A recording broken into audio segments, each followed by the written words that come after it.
Palais présidentiel, jour de Conseil des ministres. Présidé par le chef de l'État Alassane Ouattara, 12 projets de décret, 4 mesures individuelles, 2 points de divers au menu de ce Conseil.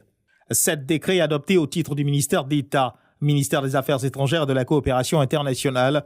Au nombre de ceux-ci, la ratification de la convention entre le gouvernement ivoirien et celui du Qatar en vue de lutter contre la fraude et l'évasion fiscale en matière d'impôts sur le revenu. Cette convention permettra de déployer davantage les conditions favorables au développement des échanges commerciaux entre les deux pays et de tirer profit du potentiel important d'investissement direct de l'État du Qatar. Le 4e décret adopté réaffirme l'engagement de la Côte d'Ivoire de promouvoir et de protéger toutes les catégories de droits de l'homme et de consolider spécialement la protection des droits des personnes handicapées sur l'ensemble du territoire national. Autre décret adopté par le Conseil, la ratification de l'accord de coopération concernant l'importation, l'exportation et le retour de biens culturels entre le gouvernement ivoirien et le Conseil fédéral suisse. L'accord définit les catégories de biens culturels concernés, ainsi que les règles de leur importation et de leur retour dans leur pays. La ratification de cette convention participe du renforcement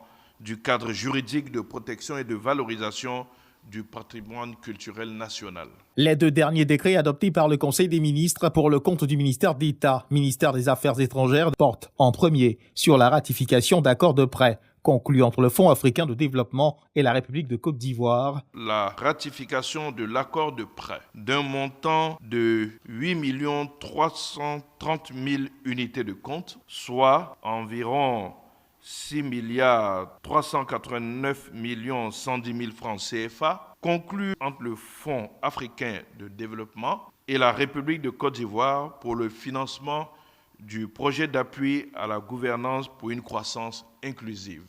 En second, sur la ratification d'un accord de prêt entre la Banque africaine de développement, la BAD, et la République de Côte d'Ivoire. D'un montant total de 29 192 000 euros, soit un peu plus de 19 milliards de francs CFA, conclu en vue du financement du projet d'appui à la gouvernance pour une croissance inclusive. Au titre du ministère de l'Économie et des Finances, le Conseil a adopté un décret. Ce décret réaménage non seulement les modalités d'octroi, de gestion des avals de l'État et des prêts rétrocédés, mais détermine également les règles applicables aux garanties publiques émises sous forme de contrats ou de lettres d'aval ou de garantie.